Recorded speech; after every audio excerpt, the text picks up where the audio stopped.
we will begin our official agenda with our keynote for the day. Today we're joined by Mr. Sean Plankey, the Principal Deputy Assistant Secretary for CESER, which for those not familiar with the acronym Cybersecurity, Energy, Security, and Emergency Response at the U.S. Department of Energy. Prior to joining the Department of Energy, Sean served on the National Security Council as the Director of Maritime and Pacific Cybersecurity Policy. He was also the Global Cyber Intelligence Advisor for BP. So some of you on this call may recognize him and know him from past work. He was the Deputy CIO for the U.S. Navy Intelligence, and he also served 13 years in Coast Guard with active deployments overseas. Navy and he is does that even work, Sean? Navy. We're not getting into Coast Guard. We don't have another 10 minutes to burn. All right, Sean has accepted the task of this unique keynote in that there are no actual slides here. He will be facing a one Andy Bachman, who is the Senior Cyber and Energy Strategist at Idaho National Labs. Andy is in a very unique position in his role, kind of in the strategic guidance at the intersection of critical infrastructure and resilience. He was formerly in the U.S. Air Force, again, why we're not going to get into Coast Guard discussions. He was a global energy and utilities consultant with IBM, which my days of knowing Andy go back to that point in time. I've come to the realization that in my work career, I've worked with Andy longer than I haven't. So sometimes in your marriage, you come to that point where you say, we've been married longer than we weren't. In my work career, I've worked with Andy longer than I haven't at this point. Prior to IBM, or after IBM, senior advisor in the Chertoff Group. He's currently an advisor in the CS2AI, C2SAY, I believe, and author of a number of publications, longtime friend of SANS, contributor to our curriculums, helping shape where we're going, and a work colleague of mine at Idaho National Labs. Thank you both for being here. We turn it over to you, Andy. Well, thanks. I'm not sure this can be better than the click and clack Smothers Brothers, Sonny and Cher show of the two of you just talking. I think people would pay extra money just to have you ramble all day. It's pretty entertaining. Greatly appreciate the invitation. To your comment about how long we've been married, it does seem like a family, and a mainly functional one at that. So thanks so much for the privilege of being able to start this thing off this morning. Tim, Rob, and all the other SANS folks that help put these amazing things together. As you mentioned, you guys went long, which is very typical, so nobody else has the amount of time they're supposed to have. Sean and I will try to show some discipline and get us back semi on track, but officially we have 45 minutes, and I'm not going to deprive Sean of 1 second of the time if he's got something to say, and he's going to. We have 8 questions we've gone over with each other. That would give us 5 minutes approximately each, with a little bit of wiggle time, and we can then have a bonus round question, the 9th one. Okay, so I'm going to be lining them up. Sean, you're going to be knocking them down. If we go 10 minutes on one, we'll have to cut one down a little bit. So last comment here before I throw the first question at you, the first raw meat, is, as Tim mentioned, this CESER organization, it's only been it's still a baby federal organization inside Department of Energy. But for folks that either hadn't really understood the acronym or hadn't noticed the subtle distinction, up until CESER was formed, and Sean was in there almost right away, the office in the Department of Energy that got involved in cybersecurity matters was called the Office of Electricity. Well, that makes it seem like nobody else has any attention from that office. And that was largely true, even as people were starting to say, oh, the grid is increasingly powered, generation is increasingly powered, a third, and then even more than a third by natural gas, but still it's Office of Electricity, but no more. As the acronym tells you, it's the Office of Cybersecurity and Energy Security, and that allows us to bring in not just natural gas, but all kinds of things in the ONG space that could contribute to the national security of the grid and other energy infrastructure. So, Sean, do you have any opening preamble you want to say before I start launching things at you? You know, boom, boom, boom. Well, I mean, you guys went through my background. I think it's just great. I want to acknowledge the moment that you've gone green behind us there. You brought up my BP background. As you know, they've made a commitment to go green. So, I thought you were putting that as a thematic entrance. They've uniquely done that, right? That's compared to their brother and sister super majors. Nobody else has said it the way BP has, I don't think. No, not as much as Vernon Looney has come out and said it. That's for sure. All right. Well, listen, I know that you keep your ego in check, but this question is going to be all about you. So again, to orient people so that they have I let context. Rob Lee keep my ego in check. He constantly, as long as I feel like. Yeah, I saw that. I apologize for that. Even as an Air Force person, that it was a little early in the morning for that, but maybe we'll come around. Maybe you'll have an opportunity to strike back if you want to. So Sean, the first question for you is, how did your time at BP and the Coast Guard, and maybe, in your earliest childhood days, anything formative for you, influence your position on oil and natural gas cybersecurity, the ICS perspective? Yeah, absolutely. I think, I was reaching an apex point. When I was in the military, I was working up at Cyber Command as a weapons chief up there, doing a lot of offensive type work, and it became very obvious to me that energy writ large was the center point of global politics, right? Of nation state superpowers. And so when I said, hey, I was going to pivot and leave the military, I said, hey, that's where I want to go.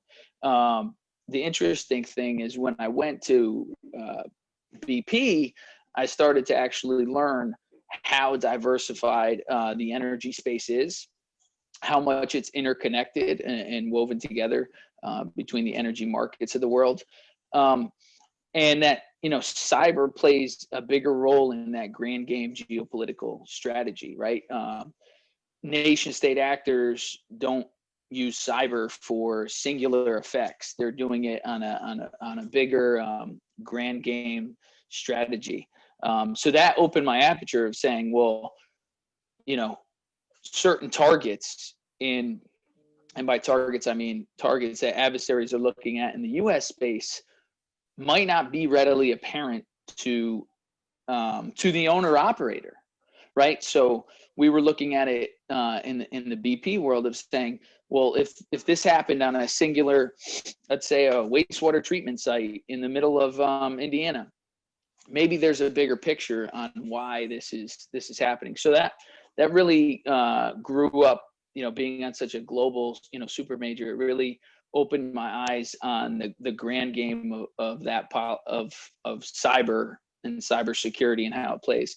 The secondary piece was really sitting on the defensive side and seeing how different that is from the offensive side, right? We can always say a lot of the analogies, defense has to be good every day, offense only has to be good once, and things of that nature. It definitely is a different perspective of how you then do vulnerability management, how you understand the threat.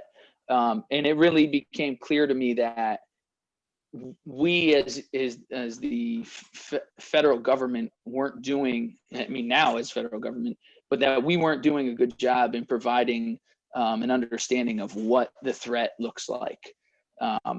Because when you sit on the private sector and you're dealing with cyber intrusions or ransomware, different avenues, it kind of all looks the same, right? It's very helpful if you understand what adversaries might want to get after your infrastructure and why, because then you can better defend against it, and not all vulnerabilities are the same. Sure thing. I think one thing that you bring, and I don't think it's unique to the department, but it certainly is helpful. I've noticed it in my own time in DOE at the National Lab, that people that have been both in the private sector and in government see things and have a roundness to them that folks that have only ever been in one or the other, they don't quite, maybe the cliche is haven't walked in the other's shoes and so don't really understand the dynamics. It's really helpful for you to have the background you have and bring that to the department. CESER is a very empathetic organization. That's very touching. Very empathetic. That's very appropriate, especially in light of Tim Conway's description of how we're all going to be with each other. And I'm not saying dysfunctional. I think this is a very functional family in SANS, and we all strive to keep it that way. All right, I think the hot topic du jour, at least, and again, guys and ladies in the audience, I don't want to go someplace that's too far afield from you, but in the space that I've been occupying the last couple of years, and then certainly since May 1st of this year, the executive order 13920 came out and talked about how we really need to approach supply chain security in a totally different way. And it narrows it, or it tries to aim it at the bulk power system, but right away it comes out and says, oh yeah, but also the other interdependent sectors and things that matter to the grid, including natural gas pipelines and more. So that's fair game for this. How has Sean, coming from the organization, or at least right next to the DOE office that issued that, that received and is responsible for responding to that executive order, how's that affected your world, and do you want to say anything about its objectives? Sure. So I can't exactly talk directly about the executive order due to the current comment period and the fact that it's the Office of Electricity's primary function. But what I do want to say is talk about the supply chain side, and what we're looking to do in CESER is be that rising tide that raises all ships, right? And that was my bringing it back to maritime for you. But what I'm thinking about that is saying, how can we examine the supply chain in a way that starts to do different things, like have a consistent vulnerability disclosure process. No supplier wants to be nailed in the press by saying, hey, there's a vulnerability for this. This is, an emergency patch. When the reality is everyone's supply chain has components that are generally coming, in some form or facet from an overseas partner. You also have a consistently changing environment. Oil and natural gas, in particular, is highly customized to the certain objective that the space and industry that you're trying to deliver on. We're saying, hey, how can we work together to develop a framework, something that industry, users, and suppliers can get behind, and know that there's going to be a consistent process to disclose vulnerabilities that seeks to raise be that rising tide that everyone can get behind on a consistent basis and understand how it matters, match those vulnerabilities to threat vectors, and then you can really understand what is the risk and how you can mitigate that in the company, right? I don't think when we first started, we thought in a lot of ways, hey, we'll bring a lot of the equipment up to Idaho, as you know. And that was in 2018 when our Keynote program Cytrix started. We said, oh, we'll tear down equipment in the lab. We'll identify all these supply chain compromises or vulnerabilities.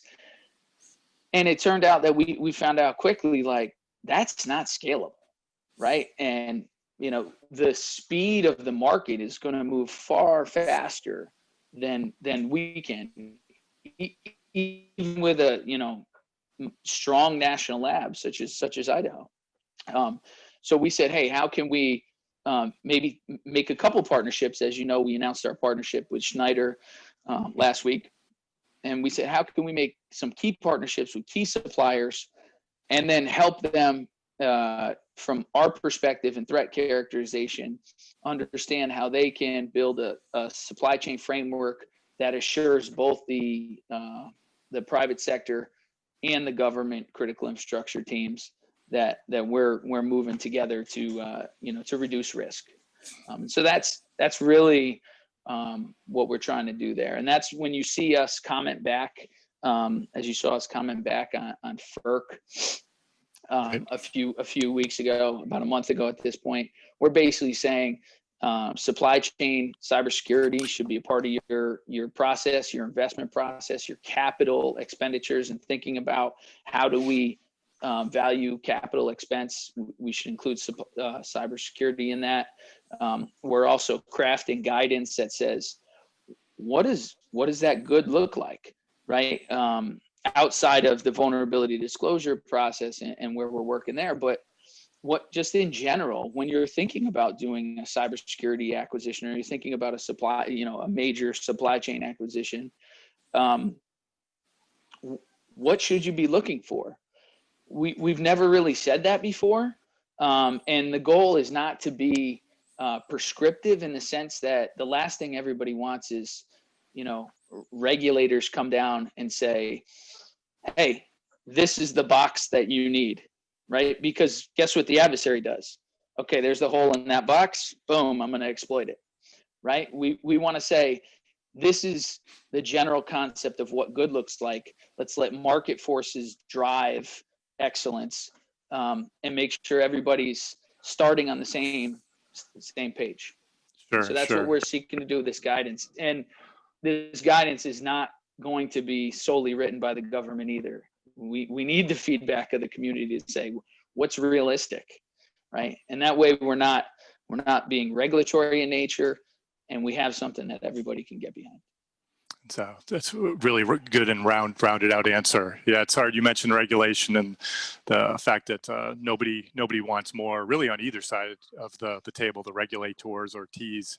It's hard to be, so we are speaking to a primarily oil and natural gas audience that hasn't come under the NERC SIPs yet, but it's hard to be part of the SANS ICS family and not have NERC SIPs in your head, Tim being the perhaps best instructor and most informed person on that in the world. So 468, right? And people around the world, not just other sectors of the United States, are worried about the NERC SIPs coming to them, their country's flavor of it, their regulator, their sector-specific agency. So I think that there's a certain fear there that can be leveraged. Like, you get your house in order and show us that it's in order, and maybe we'll hold off on NERC sipping you.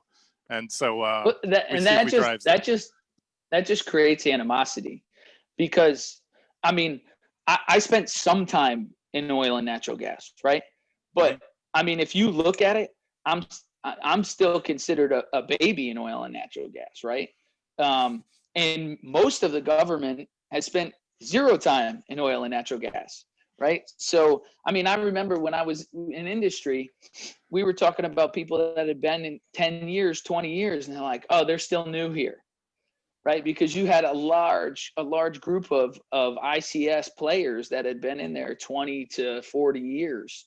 And so for us to come out like and do exactly what you're saying on that NERC SIP type requirement, I mean, it's not going to win many friends if we take that approach. No, not for sure. And I think I'm going to keep the questions in the order we had them, but that's sort of a teaser for the talk on logic when we get to that a couple questions from now.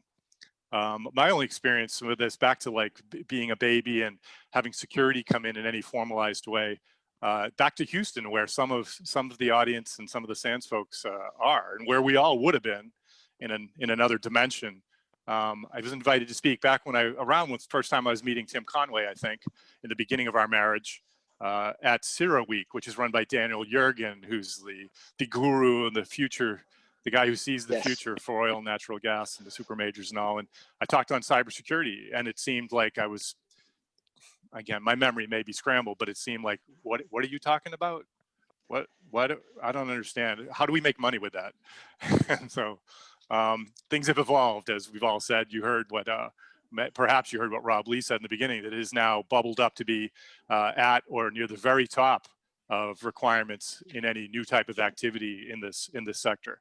So a little bit before things got stirred for supply chain security this year, stirred up, the work in progress for the last year and a half has been the Cyberspace Solarium Commission, named after a post-World War II solarium effort effort to talk about containment in the context of the Cold War, adapted to cyberspace in the times that we live in. That report and that commission came out with about 80 recommendations, things that the nation might do to improve its posture. Everyone said, oh, it's 2020. It's an election year. It's a pandemic year. It's an economic meltdown year. It's a bunch of other things year also. That thing's going to go straight to the dead letter office. And yet, the way they put it together and the way they sort of pre-wrote a lot of the recommendations in legislative style language, which made them cut and pastable, meant that it's very much alive. A lot of those recommendations are, and may come to see the light of day and become law, or at least guidance. Do you have any comments about any of those? Don't do all 80, we'll die, but do you have a couple that stand out for you, and Sure. anything in general about the Sure. report? Sure. Right. So the the report, it was good and was definitely needed. One of the things that I like about it, and the administration likes about it, is the focus on workforce. It recognizes that there's a need for cyber workforce, and the president's cyber executive order drives that home as well. But in particular, what I like on the call out in there is it talks about having a center of excellence for OT security. And it also talks about figuring out how to have a program where we take traditional OT players and bring them over into the OT security space. We do that all the time, and there's long been a joke amongst IT cybersecurity professionals is, oh, you do IT, you must do cyber, right? And that's become a common joke, right? It's like when you call Verizon and they tell you that the problems with the that's me, but that's the other Verizon. That's not me. That's the other Verizon. Sure. So that report in particular identifies the fact that we need to grow the OT security space. And in particular, we have jumped on it from the CESER perspective, and we started a program called the OT Defender program. We're working with INL and also the Foundation for the Defense of Democracies to put together a year-long fellowship. This year, we're seeking to take about 10 different members across industry, where we're looking for OT frontline managers, OT plant refinery managers, who can spend, basically 3-4 days a quarter, and COVID dependent on how we actually do the travel, but the concept is that the company would just pay for the travel, and we would facilitate meeting ICS security experts, understanding national security issues, and understanding why the threat space, why adversaries would attack certain things. We bring them into our clearance process. So DOE CESER sponsors clearances for the private industry up through the TS level, and so we would bring them in, get them in the clearance process, show them how to use the threat actor space to better calculate risk for their industry, and help grow their partnerships with the OT security side of the house. One of the things that I saw in industry is that in many spaces, the CISO is still only making IT security decisions and not the OT security decisions. And a lot of CISOs I've talked to have said that shadow IT in their OT space is a significant problem. And so what we're trying to do is bring those managers of the OT side of the house over into the cybersecurity side of the house, not to the IT cybersecurity house, but the OT cybersecurity side of the house. Sure. So there's one of the main sort of keywords for this would be governance.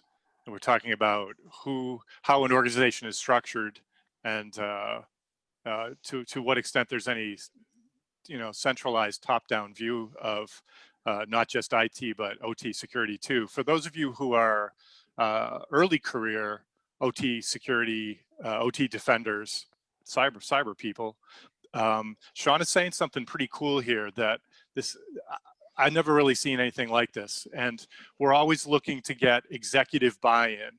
We're always looking for the business people and the operators higher up than we are, because many of your early career, by definition, you're lower down in the totem pole.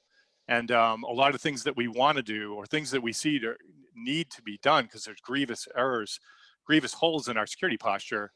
If the people who control the purse strings and who influence the C-suite, reach the C-suite, if they don't understand what we're facing and what they're facing as an organization, they don't know it, it's hard to make things move.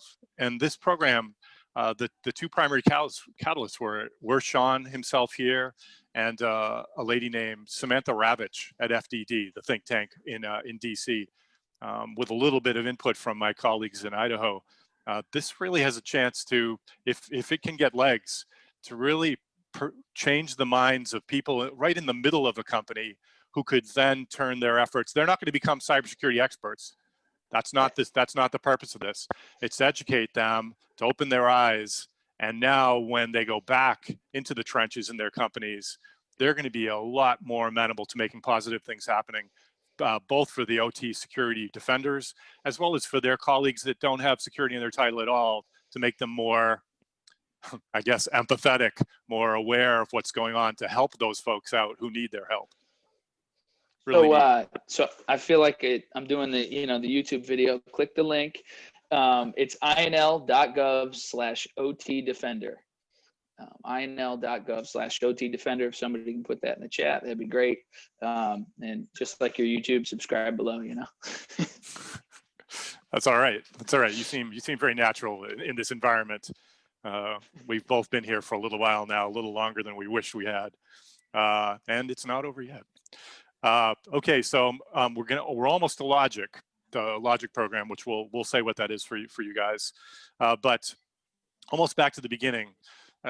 Everyone, I think, almost everyone at least, depending on the sector they come from, is aware that natural gas in the last decade has exploded in the United States. It's turned us from being a huge importer to now being largely self-sufficient.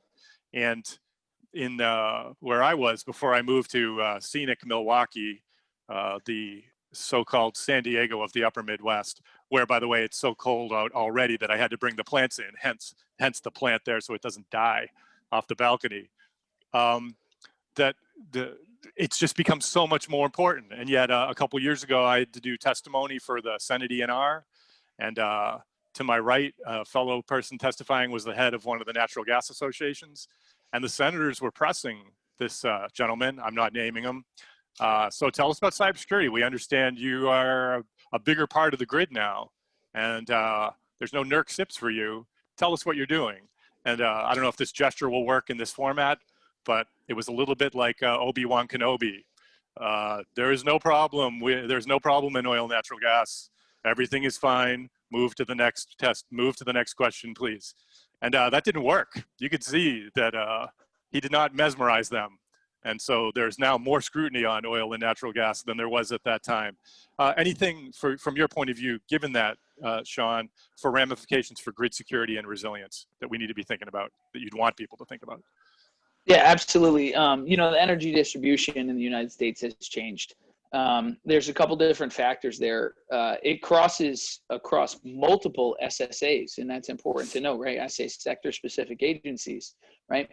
DOE CESER, we run alongside DHS, the Oil and Natural Gas Sector Coordinating Council, and we try to bring together the other SSAs. But if you think about it, we have the energy, right? The natural gas part of it, but liquid natural gas is one of our major maritime traffics, right? So the Coast Guard and the Department of Transportation are the sector-specific agency for that.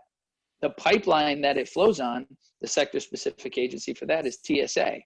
So this change in this energy distribution has pushed some of the threat vectors out, right? You don't need to attack the power plant if you can disrupt the flow of energy to the power plant. Given that we've moved away from base energy coal to oil and natural gas. So when I think of that, and I think of the changes that brings, it means that we have to reach out. We have to establish more programs in CESER to work with that community. So we're doing a few different things.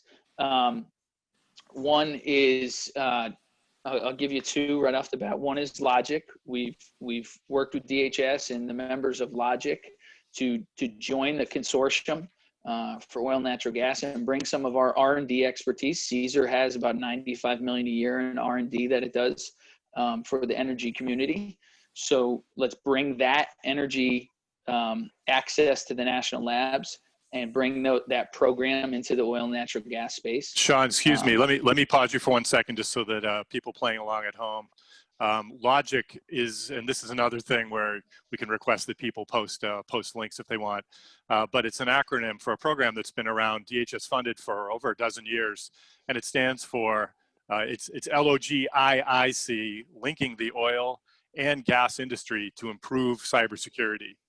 And it's co-funded. It's co-funded. Yeah, it is industry now, right? also, well, no, what I mean by that is industry puts in funding as well as DHS, Okay. as well as DOE. And now with us partnering, we've brought the national labs into it, right? Because we fund the national labs to do projects that can directly support LOGIIC. Sure. Right. So, and then another thing that we're doing right now is actually we've funded the expansion of Neighborhood Keeper. So Neighborhood Keeper was a program that we did a funding opportunity announcement, right? We said we need a community neighborhood watch, neighborhood policing type ability to protect the industry. We put it out for competitive solicitation. As everyone knows, Dragos won it. And we now are funding an expansion of Neighborhood Keeper with Lawrence Livermore that will in particular directly go to the oil and gas side of the house. That's excellent. So we're trying to expand that out because, you know, it's kind of the attack on one is an attack on all. How do we, you know, if somebody gets attacked, can we then quickly use a program that protects all of the others, given that we've seen what the first round of arrows looked like. You know what I mean? Yeah, that's excellent. Yeah, so people, please, especially in Houston and surrounding environs dealing with the ONG industry, so if you're not familiar with it already, tune into LOGIIC. Keep an eye, and you may be able to make some contributions in terms of what they choose to focus on R&D wise. Okay, we're getting, you know, I don't think it's our duty to help SANS get back on track after the entertainment in the beginning went on a little long. But if we can, we'll see what happens. We'll go into what feels more like a lightning round spirit, if you will. I think I have like 3 more things for you. And if you think about what lightning round means, just don't use any verbs. Just speak in bullets. Acronym it's not, the time isn't that tight. I'm just trying to give you a sense for that. So this is a lightning round of CESER's highest impact programs. What things matter? What things do you think have the potential to change the world in some way, more so than others? Sure. So first thing, I think Citrix is truly a Keynote program, the supply chain security piece. As you know, we're heavily focused on that. I think the secondary thing that we're really looking at is the workforce. How do we bring that forward? So we had the Cyberforce competition going off in November. It's virtual this year as opposed to being in at the national labs. But Cyberforce competition is bringing new age defenders into the OT security space, both college and early out of college attendees. So bringing that first level workforce in. The next thing is, expansion to handle more oil and gas type issues. We're doing partnerships with the community to get there, as we just highlighted. And then the last piece I think is interesting is the expanding role, like we just said, of natural gas and energy diversification in America.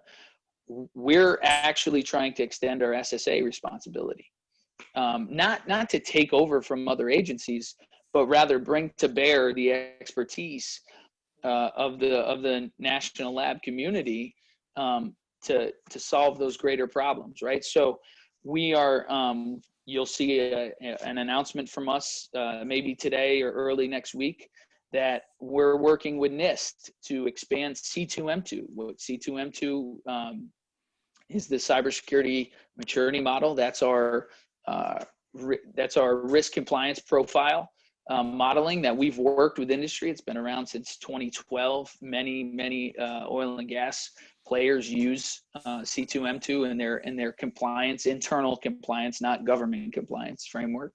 Right. So the second version will be coming out this winter. We've mapped it to the NIST framework. NIST framework, but also, right? Right. So no one has to say, well, we did NIST over here, but C2M2 over here. You can go between the two. But the secondary play there is we've also funded it to extend to the maritime domain.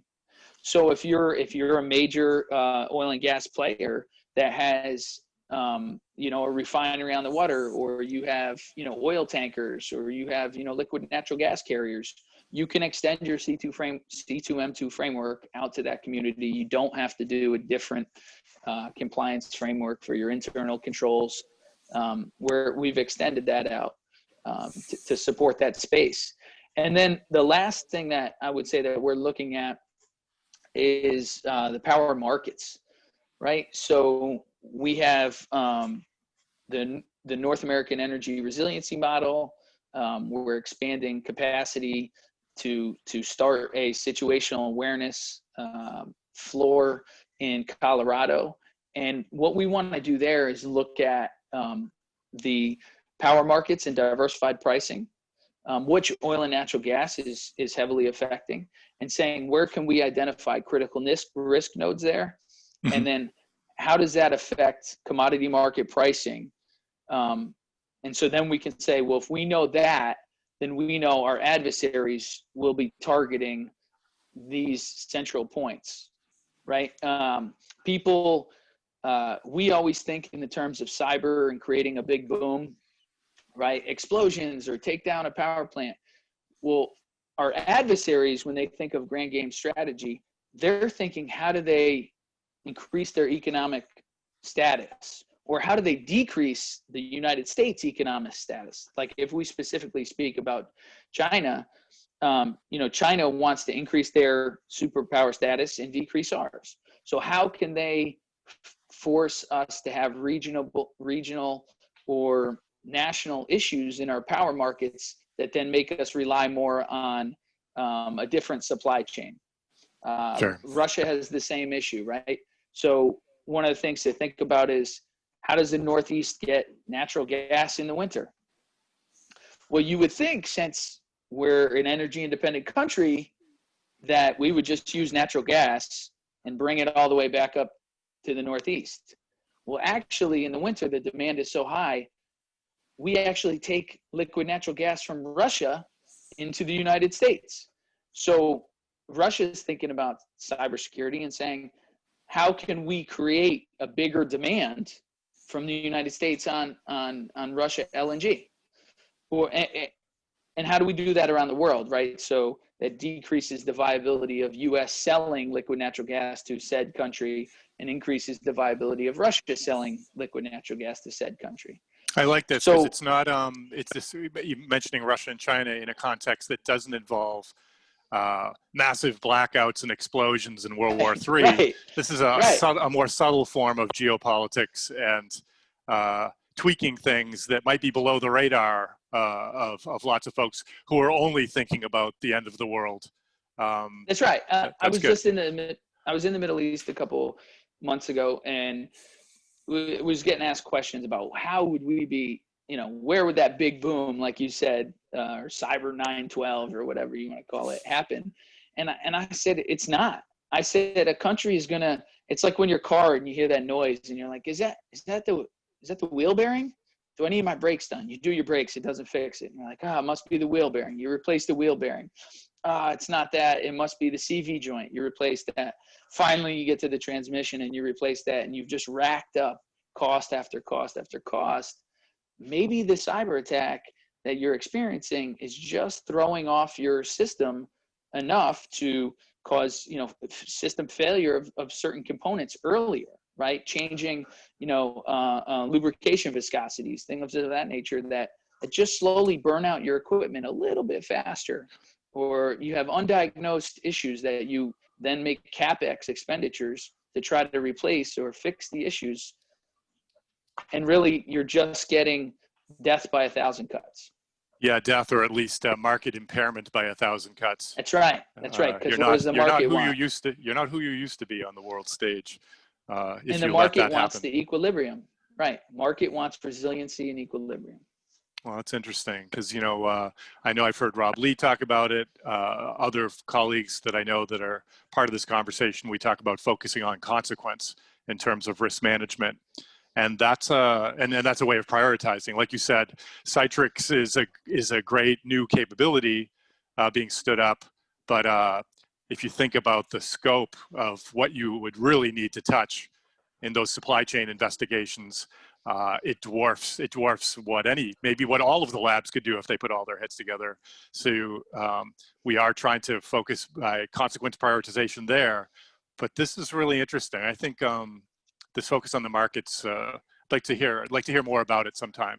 Maybe somebody will write something on it if they haven't already, out of DOE or elsewhere. Well, we've commissioned a study with a nonpartisan think tank, and also with Pacific Northwest National Labs to do just that.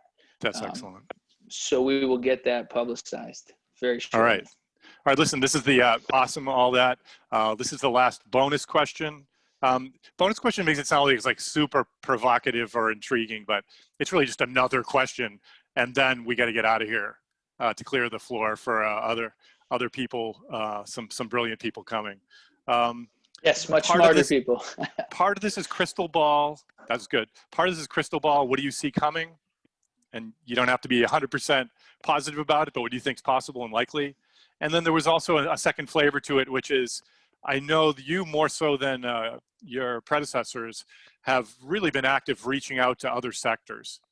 I know, you know, we both know water for sure is one that you've touched pretty heavily. Yep. Transportation, you have transportation on your mind too, not just the stuff on water, but definitely the stuff on water. Can you fuse your response to those two things, the outreach to other sectors from a CESER point of view, and what you see coming down the pike that others may not be coming into view for others yet? Sure, and I'll speak from the government perspective, right? So I think, you know, as I highlighted the energy distribution changes, the inflow of the economic markets into that OT decision space, OT security decision space, I should say. Yeah. From the government side, things that makes us work on. It makes us look at PPD 21 and saying Presidential Policy Directive 21 that assigns who's in charge of critical functions. Maybe it's time for an evolution there, right? How can we evolve PPD 21 to address the threats? And how do we the PPD 21, I would argue, in the cybersecurity space is on a collision course with resiliency, right? So right now we have a strong resiliency posture. How do we recover from hurricanes? How do we recover from earthquakes? You know, declarations of emergency. Well, one thing that's never happened in our community is a grid security emergency. The president hasn't declared a GSE yet. Well, what happens if he does? How does that factor into national resiliency and regional resiliency? And how can we evolve that? The next thing that points to is the National Infrastructure Protection Plan. That was a document that was heavily focused on, you know, guns, guards, and gates. So Chris Krebs, you know, the director of CISA, he's already made mention that he's looking at how do we redo the National Infrastructure Protection Plan. So how do we bring cyber and industrial control system security into that, right? How can we better look at that and encompass those threats, and then build programs around them to help be that rising tide for the industrial control system community. So those are some things, future challenges from the government side that will have ripple effects down into the community. Because, you know, what we're doing is much like when safety started becoming that mainstream issue in the mid 2000s and onward in oil and natural gas. We're saying, how does crisis and continuity, physical security, and cybersecurity merge together, you know, to provide that more resilient front for ONG. It's funny, crusty old timers, and this was from an account I got from a crusty old timer as part of the research for the CCE book. When safety wasn't always there. Safety wasn't a thing. It was, you know, operations and money going back into the dark days of the industrial era. And then when safety started to become a thing, the old timers were like, we can't do that. If we have to be safe, we're never going to be able to do the mission, right? So this is like these young upstarts. They're so nervous. They should be like us. But then they got used to it, and the culture evolved, and now there's a safety culture. So much so that Tim and Rob gave us a safety briefing at the beginning of this thing. That's right. That's right. Now cybersecurity has come to the same domain, and people are like, oh man, if we have to do that, we won't be able to like even do the core mission. We're going to go out of business. And That's right. I always like referring back to safety, saying, you can do this. It may feel awkward and uncomfortable. Not only can you do it, you'd better do it. Yeah, it's just understanding that consequence, like you said, and understanding it's not necessarily this, you know, giant boom and explosions. It may be in some cases, but a lot of cases, it's going to be increased operational costs down the road, right? And that's the thing that people aren't realizing. It's that wheel rubbing noise that you can't pinpoint where, you know, what's exactly the fault. So we're trying to build programs that A, identify the fault, who's causing the fault, and then B, provide resiliency to recover from that fault. Sean, I want to say thanks a lot. I know somebody who is paying attention to you, you have no spare time. So thank you for sharing a tiny slice of your spare time this morning.